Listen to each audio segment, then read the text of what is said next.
नाना मला असं वाटतं की सुरुवातीपासूनच तुमचं आयुष्य तसं संघर्षमय राहिलेलं आहे. तो संघर्ष, त्याच्यानंतर राजकारणामधला संघर्ष, स्वतःला सिद्ध करण्याचा संघर्ष आणि या सगळ्यामध्ये नंतर समर्थकांना न्याय देण्यासाठी करावा लागणारा संघर्ष. या कडे कसं पाहता आपण? हे बघा, मी तर देव नाही आहे आणि मी अनबायोलॉजिकल पण नाही आहे. मी बायोलॉजिकल आहे. त्याच्यामुळे त्याच्यामुळे सगळ्या गोष्टी माझ्या मनाप्रमाणे होतील असं मी कधीच मान्य केलेलं नाही आणि करणार पण नाही. सगळ्यांना न्याय देता देता माझ्यावर अन्याय होतो, तो चालतं.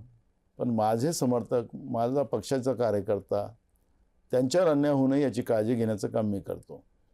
त्यामुळे संघर्ष मोठा आहे, संघर्ष वाढत जाणार आहे.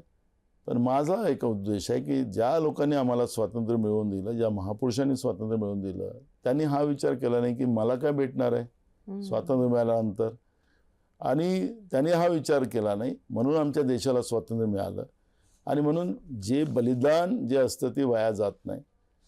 आज आमचे नेते राहुल गांधी असतील, सोनियाजी गांधी असतील, त्यांचं किती मोठं बलिदान या देशासाठी आहे. आणि म्हणून हे आमचे प्रेरणास्थान आहे. आणि मी पण त्याच गोष्टीला मान्य करतो. आणि म्हणून संघर्ष झाला तरी चालेल, पण ही लढाई आम्ही जिंकू आणि देशाच्या संविधानिक व्यवस्थेला अजून ढाचा कसा मजबूत करता येईल आणि ही लोकशाही अजून कशी मजबूतीनं पुढे नेता येईल आणि सगळ्या जनतेला न्याय कसा देता येईल याच्यावर आम्ही काम करत राहू.